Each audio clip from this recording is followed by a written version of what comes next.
Etos kerja profesional, bener, huruf, janji. Alhamdulillahirrabbilalamin, asyhadu an la ilaha illallah, wa asyhadu anna Muhammadar Rasulullah sallallahu alaihi wasallam, wa ala alihi wa ashabihi amma ba'd. Satu pendahuluan. Memasuki awal abad 21 ini, iklim kerja sudah hyper kompetitif, yaitu keadaan persaingan yang sangat ketat dan memerlukan kemampuan profesional yang tinggi. Untuk itu, perlu ditanamkan nilai-nilai yang mampu mengatasi iklim kerja tersebut kepada generasi angkatan kerja muda kita. Nilai yang perlu ditanamkan adalah nilai-nilai yang akan membangkitkan etos kerja dan peningkatan profesionalitas. Nilai-nilai tersebut adalah benar, korup, janji, atau kita singkat dengan istilah BKJ. Pada nilai yang pertama dimaksud bekerja secara benar adalah merupakan kesatuan atau integrasi antara etos kerja, spirit kerja, dan kompetensi. Secara singkat, dimaksud kompetensi adalah keterampilan atau pengetahuan yang diperlukan agar mampu melakukan sesuatu atau menyelesaikan sesuatu sehingga berhasil. Dalam istilah competence, having the necessary skill of knowledge to do something successfully. Jadi bekerja secara benar itu paling tidak harus memiliki kompetensi dan etos. Dan untuk itu, akhirnya dapat dihasilkan kinerja, ialah performance, atau prestasi, atau keberhasilan, atau kesuksesan. Adapun penjelasan rinci kedua, nilai sebagai komponen dari benar, dan nilai yang kedua adalah korup. Serta yang ketiga ialah janji. Tersebut dalam etos kerja profesional akan diuraikan dalam bab-bab yang selanjutnya. Yang pertama, A. Benar. 1. Pengertian etos kerja. Kamus Wikipedia menyebutkan bahwa etos berasal dari kata Yunani. Akar katanya adalah ethikos, yang berarti moral atau menunjukkan karakter moral. Dalam bahasa Yunani kuno dan modern, etos punya arti sebagai keberadaan diri, jiwa dan pikiran yang membentuk seseorang.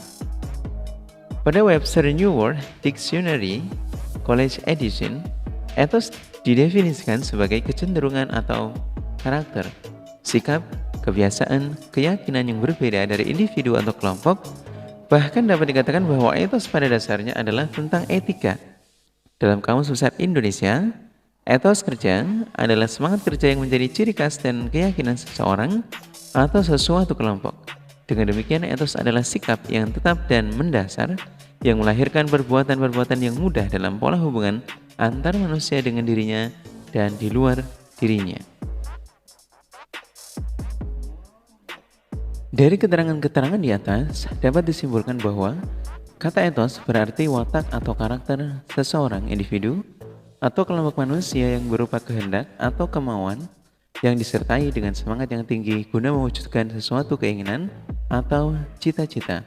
Etos kerja adalah refleksi dari sikap hidup yang mendasar. Maka, etos kerja pada dasarnya juga merupakan cerminan dari pandangan hidup yang berorientasi pada nilai-nilai yang berdimensi transenden atau ilahiyah.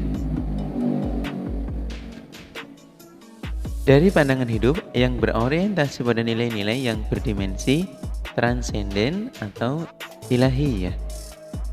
Dengan demikian, adanya etos kerja pada diri seseorang profesional akan lahir semangat untuk menjalankan sebuah usaha atau upaya dengan sungguh-sungguh, disertai adanya keyakinan bahwa dengan berusaha secara maksimal, maka hasil yang akan didapat tentunya maksimal pula. Dengan etos kerja dan kompetensi tersebut, jaminan keberlangsungan usaha atau upayanya akan terus berjalan, mengikuti waktu untuk senantiasa mencapai suatu keberhasilan.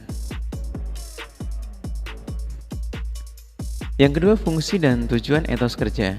Secara umum, etos kerja berfungsi sebagai alat penggerak tetap perbuatan dan kegiatan individu. Fungsi etos kerja adalah A. Pendorong timbulnya perbuatan, B. Penggairah dalam aktivitas, dan C. Penggerak seperti mesin bagi mobil. Besar kecilnya motivasi akan menentukan cepat lambatnya suatu perbuatan. Beberapa contoh etos kerja dari bangsa-bangsa ini akan kita jabarkan yang bisa menjadi referensi. Etos Jerman. 1. Berpikir ilmiah, bertindak rasional. 2. Berdisiplin tinggi. 3. Rajin, tekun, dan kerja keras. 4. Mewujudkan sukses material. 5. Anti pemborosan, tidak umbar kesenangan. Yang 6. Hemat, bersahaja, dan sederhana. Yang 7. Menabung dan berinvestasi.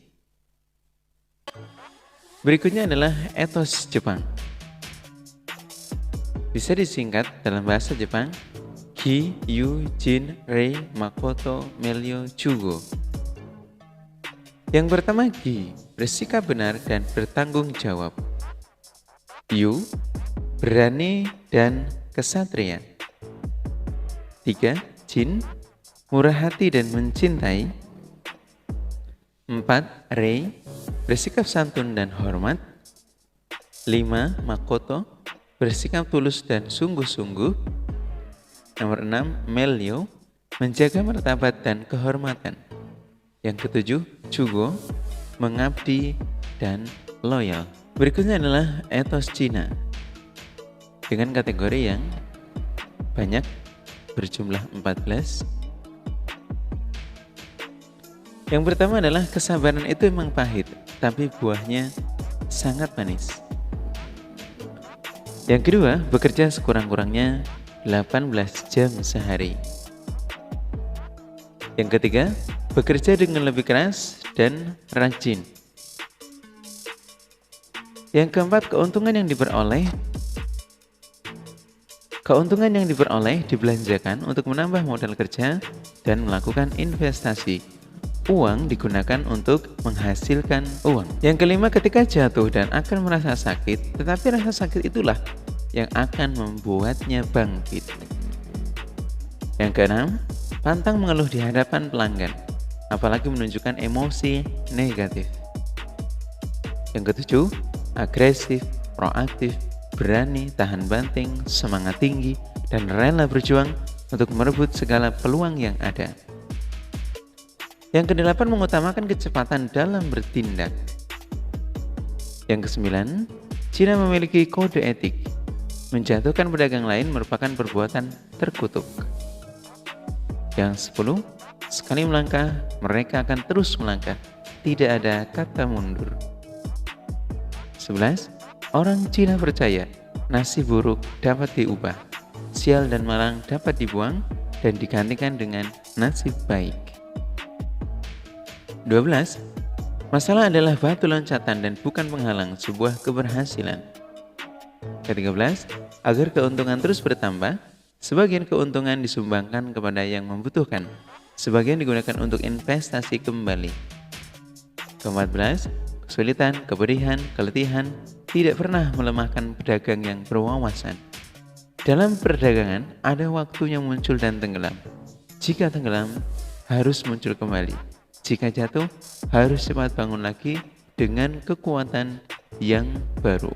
Sedangkan bagaimana ciri etos Indonesia?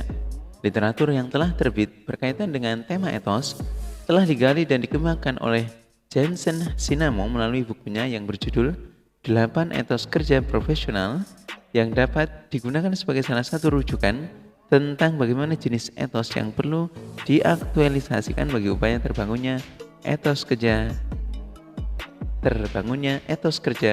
profesional. Berikut ini adalah 2 gambar tentang struktur kerja profesional dan 8 etos kerja. Lanjut 3, 8 etos kerja profesional. Etos 1 adalah kerja adalah rahmat. Apapun pekerjaan kita, entah pengusaha, pegawai kantor, sampai buruh kasar sekalipun, adalah rahmat dari Allah. Anugerah itu kita terima tanpa syarat, seperti halnya menghirup oksigen dan udara tanpa biaya sepeser pun. Etos kedua, kerja adalah amanah. Kerja merupakan titipan berharga yang dipercayakan pada kita, sehingga secara moral kita harus bekerja dengan benar dan penuh tanggung jawab. Etos ini membuat kita bisa bekerja sepenuh hati dan menjauhi tindakan tercela, misalnya penyalahgunaan wewenang dalam berbagai bentuknya. Etos ketiga adalah kerja adalah panggilan.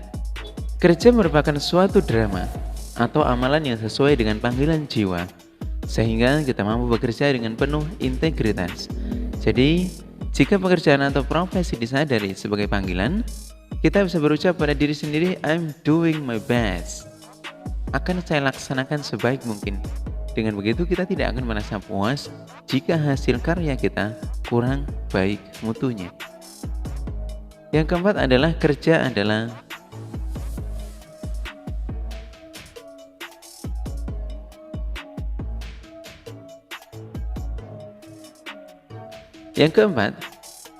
adalah aktualisasi diri. Ulangi. Kerja adalah aktualisasi diri. Pekerjaan adalah sarana bagi kita untuk mencapai hakikat manusia yang tertinggi, sehingga kita akan bekerja keras dengan penuh semangat. Apapun pekerjaan kita, entah dokter, akuntan, ahli hukum, semuanya bentuk aktualisasi diri. Meski kadang membuat kita lelah, bekerja tetap merupakan cara terbaik untuk mengembangkan potensi diri dan membuat kita merasa ada. Bagaimanapun sibuk bekerja, jauh lebih menyenangkan daripada duduk termenung tanpa adanya sebuah pekerjaan. Etos kelima adalah kerja adalah ibadah. Bekerja dengan niat ibadah dapat merupakan bentuk bakti dan ketakwaan kepada Allah, sehingga melalui pekerjaan manusia mengarahkan dirinya pada tujuan agung Sang Pencipta. Kesadaran ini pada gilirannya akan membuat kita bisa bekerja secara ikhlas, bukan demi mencari uang atau hanya jabatan semata. Etos keenam adalah kerja ialah seni. Kesadaran ini akan membuat kita bekerja dengan perasaan senang, seperti halnya melakukan sebuah hobi. Ialah mengerjakan sesuatu yang kita sangat senangi. Etos ketujuh, kerja adalah kehormatan. Seremeh apapun pekerjaan kita, itu adalah sebuah kehormatan. Jika kita bisa menjaga kehormatan dengan baik, maka kehormatan lain yang jauh lebih besar akan datang kepada kita. Etos ke-8 adalah kerja ialah pelayanan. Manusia bekerja bukan hanya untuk memenuhi kebutuhannya sendiri saja, tetapi untuk melayani. Sehingga harus bekerja dengan sempurna dan penuh kerendahan hati. Etos ke-8, kerja adalah pelayanan.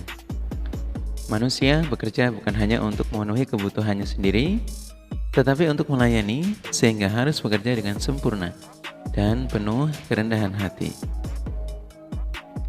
Apapun pekerjaan kita, pedagang, polisi, bahkan penjaga mercusuar, semuanya bisa dimaknai sebagai membantu kepada sesama. Dengan didasari dengan 8 etos kerja ini, maka akibatnya kerja keras akan tidak terasa sebagai sebuah beban. Bahkan insya Allah akan menghasilkan keadaan-keadaan yang manfaat dan barokah. Seperti dalam sebuah ungkapan, tangan di atas lebih baik daripada tangan yang ada di bawah. Memikul kayu lebih mulia daripada mengemis. Orang iman yang kuat lebih baik daripada orang iman yang keadaannya lemah. Yang keempat adalah kompetensi. Telah disampaikan bahwa untuk bekerja secara benar ada 2 syarat, yaitu kompetensi dan etos. Untuk etos telah diuraikan pada bagian terdahulu, maka terkait ini ada 5 tipe karakteristik membentuk kompetensi, yaitu 1. Motif atau motives. Sesuatu yang secara konsisten difikirkan dan diinginkan yang menyebabkan tindakan seseorang. Yang kedua, ciri-ciri atau traits.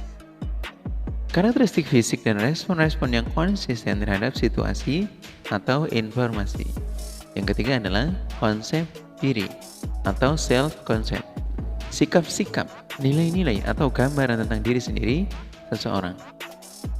Yang keempat adalah pengetahuan, yaitu knowledge, informasi yang dimiliki seseorang dalam area spesifik tertentu.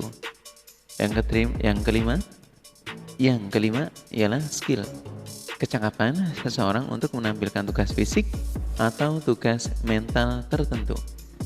Level kompetensi seseorang terdiri dari dua bagian, yaitu bagian yang dapat dilihat dan dikembangkan disebut dengan permukaan atau surface seperti pengetahuan dan keterampilan. Dan bagian yang tidak dapat dilihat dan sulit dikembangkan disebut sebagai sentral atau inti kepribadian atau core personality, seperti sifat-sifat, motif, sikap, dan lain-lain. Ulang. Seperti sifat-sifat, motif, sikap, dan nilai-nilai. Menurut kriteria kinerja pekerjaan atau job performance criterion yang diprediksi,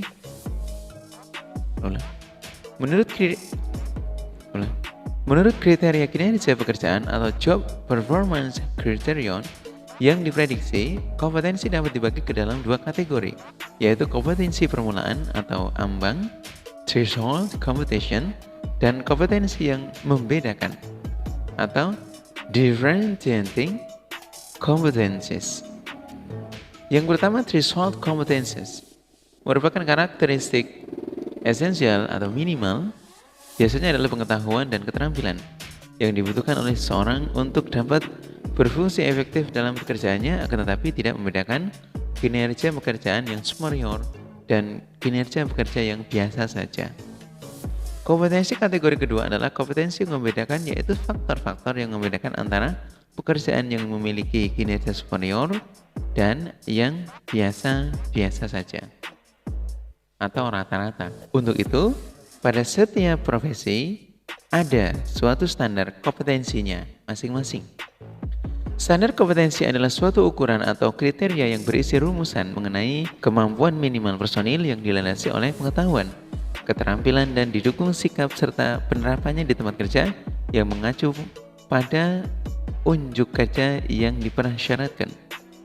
Dalam proses seleksi penerimaan pekerja juga ada standar kompetensi yang merupakan rumusan tentang kompetensi-kompetensi yang dibutuhkan untuk melaksanakan suatu pekerjaan atau tugas sesuai dengan kriteria unjuk kerja yang ditetapkan oleh industri atau asosiasi profesi yang relevan serta institusi lain yang kompeten. Adapun istilah kompeten yang juga sering didengar adalah keterampilan yang diperlukan seorang yang ditunjukkan oleh kemampuannya untuk dengan konsisten memberikan tingkat kinerja yang memadai atau tinggi dalam suatu fungsi pekerjaan spesifik. Kompeten harus dibedakan sedikit dengan kompetensi, walaupun dalam pemakaian umum istilah ini digunakan dapat dipertukarkan. Dari uraian di atas, dapat disimpulkan bahwa yang dimaksud bekerja benar adalah kemampuan bekerja yang dilandasi oleh adanya pemilikan etos kerja profesional dan kompetensi atau kompeten agar mampu untuk mewujudkan kerja keras yang berhasil sebagaimana diamanatkan pada 6 tabiat luhur. B. Korup. Prinsip kerja etos kerja profesional adalah yang diistilahkan sebagai korup. Pengertian korup dapat dimaknai sebagai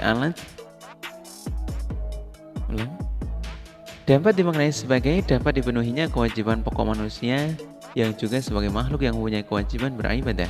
Jadi dapat digambarkan bahwa karena manusia memerlukan berbagai kebutuhan hidup yang menyangkut dunia materi, maka tentu ada kegiatan-kegiatan yang diperlukan untuk memenuhi kebutuhan materinya. Kebutuhan dasar materi manusia dapat terdiri dari pangan, energi, sandang, papan, kesehatan, pendidikan, transportasi, serta kebutuhan pendukung kehidupan lainnya. Untuk memenuhi kebutuhan dasarnya ataupun kebutuhan pendukung lainnya, maka manusia tentu akan memerlukan kegiatan yang dinamakan bekerja. Kerja merupakan perbuatan melakukan pekerjaan atau menurut kamus WCS Purwadaminta, kerja berarti melakukan sesuatu yang dilakukan. Kerja memiliki arti luas dan juga sempit. Dalam arti luas, kerja mencakup semua bentuk usaha atau upaya yang dilakukan manusia, baik dalam hal materi maupun non-materi, baik bersifat intelektual maupun fisik, mengenai keduniaan maupun akhirat. Sedangkan dalam arti sempit, kerja berkonotasi ekonomi saja, yang bertujuan mendapatkan materi.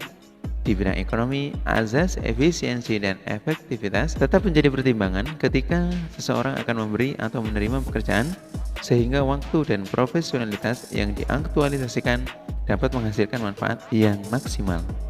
Jadi pengertian etos dalam konteks grup adalah karakter seseorang atau kelompok manusia yang berupa kehendak atau kemauan dalam bekerja yang disertai semangat yang tinggi untuk mewujudkan cita-cita atau keberhasilan dalam arti luas tersebut ialah dunia akhirat. Maka dalam konteks grup, bekerja harus diposisikan sebagai bekerja dalam arti luas. Maka pilihan-pilihan pekerjaan adalah pekerjaan yang dapat memenuhi syarat, dapat tercapainya kebutuhan dunia dan kebutuhan akhirat. Karena itu, pertimbangan-pertimbangan dalam memilih pekerjaan harus sekaligus memenuhi syarat agar tujuan bekerja dapat mencakup pemenuhan kebutuhan dunia dan mendukung kelancaran pemenuhan kebutuhan akhirat atau tidak meninggalkan kewajiban-kewajiban akhiratnya. C. Janji. Setelah dibahas benar, huruf, maka berikutnya dibahas tentang janji. Janji sesungguhnya mempunyai makna yang luas, yang hakikatnya merupakan penjelasan operasional adanya suatu amanah, yaitu menyangkut substansi dari apa, bagaimana dan kapan suatu amanah dapat dipenuhi. Karena dalam kehidupan antar manusia selalu ada ikatan janji, bahkan dalam diri manusia sendiri ada ikatan janji. Hanya bedanya janji ini hanya diketahui oleh dirinya sendiri. Dengan demikian, dalam pekerjaan selalu ada serangkaian janji-janji yang harus selalu dipenuhi. Dalam arti yang lebih luas, menetapi janji dapat diartikan pula sebagai sebuah perilaku yang selalu menetapi amanah atau komitmen. Dalam menyikapi pekerjaan ada dua pola, yaitu berbasis komitmen atau memenuhi janji atau tanggung jawab, dan berbasis compliance atau pemenuhan. Komitmen adalah ketika seseorang bekerja adalah karena memang suka dengan pekerjaannya dan ingin selalu melaksanakannya sebaik mungkin dengan secara bertanggung jawab. Sedangkan compliance adalah ketika seseorang bekerja karena memang harus bekerja sebagai suatu kewajaran. Jadi bekerja hanya sekedar untuk memenuhi standar minimal yang ditentukan oleh perusahaan atau atasan orang tersebut. Dengan dua hal tersebut, kini seseorang bisa langsung ngecek apakah pada dirinya yang sekarang bekerja, apakah bekerja atas dasar komitmen atau sekedar memenuhi compliance yang ditugaskan untuk seseorang. Bila seseorang yakin bahwa akan bekerja dengan penuh komitmen, maka insya Allah akan berpeluang besar untuk sukses pada karir atau usahanya. Lantas bagaimana bila Anda baru menyadari sekarang bahwa ternyata Anda bekerja hanya sekedar berusaha memenuhi compliance yang ditentukan untuk Anda? Maka harus segera ada perubahan dalam menyikapinya, yaitu gunakan atau ingat 6 tabiat luhur, khususnya kerja keras yang berhasil. Artinya dalam bekerja kita harus memilih bersikap komitmen dan tidak hanya sekedar memenuhi compliance. Karena itu dalam pekerjaan kita harus bersikap komitmen, bersikap komite, menjalankan tugas secara bertanggung jawab sampai berhasil. Dalam pengertian lain, komitmen adalah sesuatu yang membuat seseorang membulatkan hati dan tekad demi mencapai sebuah tujuan, sekalipun ia belum dapat mengetahui hasil akhir dari tujuan tersebut. Berjerih payah dan berkorban demi menyelesaikan atau meraih tujuannya dengan baik dan benar, serta tepat waktu, sekalipun banyak orang yang meninggalkannya. Romawi 2, pembangunan karakter. Menurut Kamus Besar Bahasa Indonesia, karakter memiliki arti sifat-sifat kejiwaan, akhlak atau budi pekerti yang membedakan seseorang dari yang lain. Karena itu, karakter adalah cara berpikir dan berperilaku yang menjadi ciri khas setiap individu untuk hidup dan bekerja sama, baik dalam lingkup keluarga, masyarakat, bangsa, dan negara. Individu yang berkarakter baik adalah individu yang bisa membuat keputusan dan siap mempertanggungjawabkan tiap akibat dari keputusan yang dia buat. Komitmen sebagai salah satu wujud akhlak hanya muncul apabila pada setiap orang dalam bekerja memiliki 3 prinsip, yaitu 1. Kebermaknaan dalam hidup atau meaning atau meaningful. Yang kedua, kebersamaan sebagai anggota atau membership. Yang ketiga, pengetahuan yang memenuhi syarat untuk menjadi pekerja yang unggul atau mastery. Kebermaknaan hidup hanya akan muncul apabila orang memiliki visi kehidupan yang berarti. Dalam arti hidup yang sesungguhnya. Adanya visi dan misi kehidupan yang benar akan membuat setiap orang memiliki 3 hal, ialah optimisme atau husnudzon, antusiasme, atau humasa. Yang ketiga, passion, semangat hidup yang menggelora atau ghirah. Sebagai ilustrasi untuk membedakan 3 hal di atas dapat dibuat perbandingan sebagai berikut. Ada 3 tukang batu yang bekerja dengan gaji 80.000 sehari. Ketika ketiga tukang batu itu ditanya bagaimana mereka melihat makna pekerjaannya, jawabannya sangat bervariasi. Tukang batu A mengatakan pekerjaan saya menyusun bata menjadi tembok. Tukang batu B mengatakan pekerjaan saya membuat rumah kecil tempat berteduh. Tukang batu C mengatakan pekerjaan saya membuat rumah ibadah yang sangat indah dan semua orang kagum melihatnya. Tukang batu manakah yang paling bersemangat dalam melaksanakan pekerjaannya? Apakah makna pekerjaan Anda saat ini? Apakah sekedar mencari makan atau mencari makna? Kalau pekerjaan saat ini hanya untuk mencari makan, maka hidup sangat tidak bermakna. Ilustrasi lain. Ada 3 orang bekerja ditanya apa makna pekerjaannya sebagai karyawan. Inilah jawaban mereka. Pekerja A hanya buat cari nafkah karena tidak ada pekerjaan lainnya. Pekerja B karena senang bekerja ketemu orang banyak. Pekerja C ingin mempersiapkan kehidupannya dengan baik sehingga memiliki kemampuan yang dapat bermanfaat bagi dirinya, orang lain, agama, dan negaranya, serta dapat terhindar dari hidup yang tidak memiliki tujuan karena tidak punya pendidikan yang memadai. Karena dunia ini berubah terus, maka manusia juga berubah. Mengapa berubah? Berubah kemana? Untuk apa berubah? Apa yang perlu diubah? Siapa yang perlu berubah? Dan bagaimana cara berubahnya? Agar dalam menjalani proses perubahan bisa berlangsung dengan tepat, mempertahankan norma yang dibenarkan secara religius maupun sosial, maka dalam proses perubahan perlu dibangun terlebih dulu beberapa karakter dengan ciri dasar sebagai berikut. Ialah pentingnya karakter atau watak. Ada 2 kolom contoh. Kolom pertama ialah tanpa atau minim karakter. Seperti 1. Melakukan yang termudah. 2. Dikuasai emosi. Yang ketiga, mencari alasan. Yang keempat, mendapat tantangan atau cobaan lalu berhenti. Yang kelima, tergantung motivasi eksternal. Yang keenam, tidak ada kesesuaian antara kata dan tindakan. Sedangkan kolom kedua melakukan 1. Melakukannya dengan benar. Yang kedua, dikuasai nilai. Yang ketiga, mencari solusi. Yang keempat, mendapat tantangan atau cobaan tetap bertahan. Yang kelima, tergantung motivasi internal. Dan yang keenam, ada kesesuaian antara kata dan tindakan. Menjadikan kerja sebagai wahana untuk berkarya, belajar, bersilaturahim, beramal, dan beribadah, serta menjadikan wahana untuk aktualisasi keadilan sosial.